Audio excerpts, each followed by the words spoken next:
If you watch enough or read enough car reviews, from time to time you will hear the term mid-cycle refresh. Well, what does that mean actually? Well, on this video, stick around because I'm going to tell you about a mid-cycle refresh, what it means, and how it's impacted this 2023 Kia Telluride. So we hear that term mid-cycle refresh. We hear it a lot, but what does it actually mean? Well, let's go a little bit of a back before we go forward to understand. Now, when it comes to new vehicle designs, the typical lifespan that you would see of a new vehicle design is 5 to 7 years. We tend to see an automaker, they'll go on average 5, 6, 7 years, and then they'll say, okay, now it's time for something completely new and redesign. There's always some exceptions. We have seen models, especially recently, that have not been changed or updated in a long time. I can think of the new Jeep Grand Cherokee that we've just taken a look at a couple of times. That's been 10 years since the generation that was on sale had been refreshed. Earlier this year, we saw a new Toyota Tundra. That was 15 years before generational changes. The Nissan had their Frontier, which was also a new version in 2022. That had been 16 years. And there's even some that I wonder, when are they ever going to get it done, such as the Toyota 4Runner. There hasn't been a next generation 4Runner since 2009. So while there's always some exceptions to the rule, we do typically, again, see that 5 to 7 year timeline. And it's reasons for taking that period of time is it can be expensive and a big process to completely redesign a model. The average sort of production life cycle from concept to creation to release can be 1 to 3 years. Now, there's pressure to change that because, our consumer preferences are expecting more, and there's greater demands for new powertrains, for the move to electrification, for example, and hybrids. But typically 1 to 3 years is what we'll see.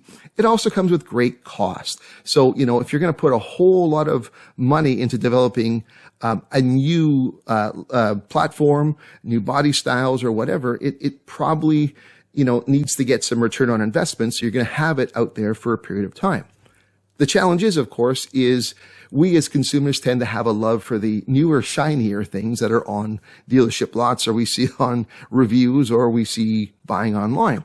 So that often works when you'll see a brand new generation, a new design comes out. They'll put a lot of PR to it, a lot of advertising. We as journalists are far more likely to get to drive a brand new design than one that's been around for a few years. So it's all out there, and people by and large jump to that, and sales tend to be brisk. That tends to last about maybe 1 or 2 model years, and then you'll start to see a tailing off of interest in sales. That's especially true if you see, for example, a competitor in the same segment starts to launch a new design. So there needs to be something in that space in order to keep people interested, and that's typically where you take a mid-cycle refresh. Another thing a mid-cycle refresh can do is fix mistakes of designs that were noted early on. A couple examples I can think of is in the mid-2010s, I think it was the 2015 or 16, when Honda launched their Civic, their next generation Civic. They, on their center touchscreen, they removed the volume knobs and the tuner knobs and made it this very flat touch point sort of center screen. And it was annoying as anything to slide your finger up and down for volume. And people complained about it. We complained about it. People didn't like it. So they realized their mistake. And in a mid-cycle, they added the volume knobs back again. We even saw that recently with the Hyundai Ioniq 5, an all-new design, which is great. It's a wonderful vehicle, but the rear window does not have a wiper blade, and it's sort of a 5-door type of hatchback design. That's not a problem in most areas of the world, but here in Canada and other countries where there is winter driving, we discovered quickly early on, I reviewed it in the wintertime, that a lot of the tire splashback was getting onto the rear window, and without a wiper blade, we couldn't clean it. And that was a big problem. To me, that was a safety issue. And again, that was something that Hyundai kept hearing a lot from journalists, from reviewers, from consumers. And so they've admitted to that mistake, and they are going to fix that with some new refresh designs. And I think it's next model year we'll see it. So there are reasons for that, but also to keep it fresh and new in the eyes. And that's what we tend to see with a mid-cycle refresh. It does serve a purpose. And now let's take a look at that as it relates to the 2023 Kia Telluride, which was now, I guess with the 2023, is now in its 3rd model year. Okay, now that we know basically what a mid-cycle refresh is in general terms, what does it mean specifically to the 2023 Telluride? Well, there are external changes, there are some interior design changes, and there are some lineup changes as well. This press unit that I'm driving is the X Line, and it's one of two new trims that are available called the X Line and the X Pro. And essentially, we're talking about vehicles that are now, well, more capable, more able to take on roads less traveled, shall we say. And we see a bit of a trend in this. You're seeing, a lot of the sort of SUV market that caters more to, families and urban or suburban dwellers taking on that trim for that opportunity, at least the capability to get more outdoorsy or on difficult roads or things like that. So with this X Line, for example, what does that mean? What are the changes that we have? Well, we're looking at overall some exterior design changes. There's a unique sort of radiator grille design that I actually kind of like. It's got a nice, sharp, differentiating look to it. You've also got on the roof rails have been raised. They're like the bridge type roof rails, and that's good because it's a little easier to affix, like a two-lay bag or a roof rack or something like that. So it's also a visual differentiator. You've got now little things, more of the aesthetics, like the body colored door handle, so it matches in a bit. There's also some exclusive 20-inch wheels with this X Line, and you've got some X Line badging, on the outside. Now here on the interior of the X Line, same with badging. You've got the embossed X Line on the seats. You see it in there, so it's looking different. And there's also some exclusive color packages as well. In terms of its capability, in terms of the chassis and overall, they've actually increased the ride ground clearance. It's only about 10 millimeters. That's like half a centimeter. It's like this much, but it's an elevation from what is on mainline brands. So you may have a little more ground clearance to get over a puddle or a couple of potholes or things like that. You also have, there's an improvement in the approach and departure angles. So you have to go, for hill descents or in that area. There's a tow mode that has been enhanced for trailering performance. It basically helps with the powertrain settings, making it more capable and efficient. And there's some upgraded traction control systems that have been added as well, because if you're going to be capable, you got to be able to stay safe and in control. There is also the X Pro, which, in addition to everything that we see with the X Line, there are some small differentiators also. That would include some exclusive 18-inch black wheels and on 18-inch all-terrain tires. And there is also X Pro badging, just like there would be X Line.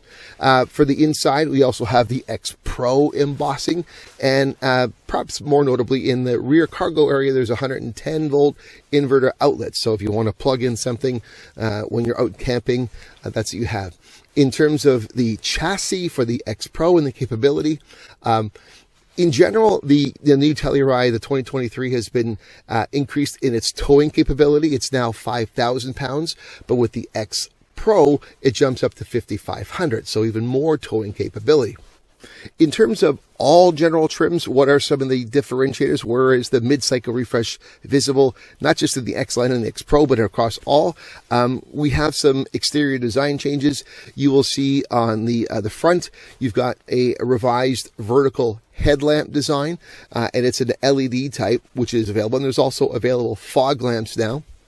There is a whole new front fascia and a general new grille. I mean, I've got this X Line grille, but there is a new grille for all trim levels. There's also some revised tail lamps back and a new fascia on the back and trim also. And actually, it looks quite nice. I think it's an improvement there.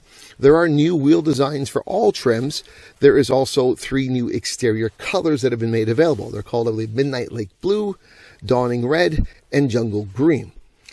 On the inside for the 2023 mid-cycle refresh, you're seeing perhaps most prominently that new curved and seamless dual display screens, 12.3-inch dual display screens. This is what we're seeing in new Kias now. It's part of the new overall interior fit. So I've seen it before in other models, but it looks good. I like it better here. It seems to really fit nice here in the Telluride.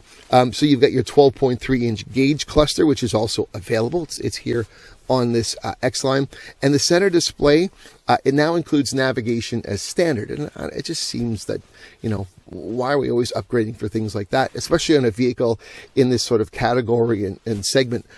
Also, you look at a whole redesigned dashboard in general. And what we're seeing is these trim panels. I like this sort of wood grain here on the X Line. You also have sort of a thinned out HVAC, the vents.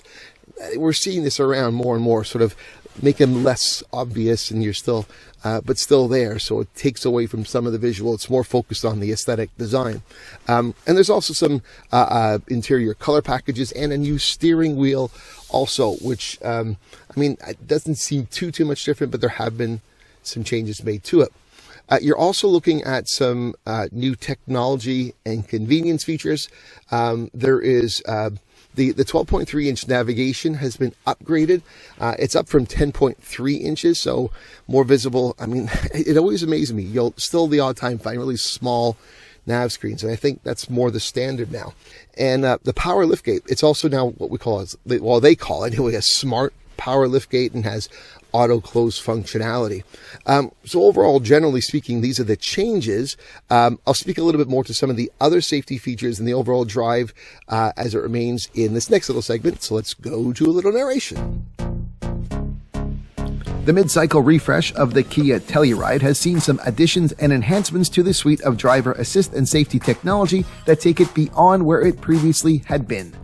Now standard across all trim levels is the addition of Kia's Intelligent Speed Limit Assist, which in some cases has the ability to detect the road's maximum speed and alert the driver.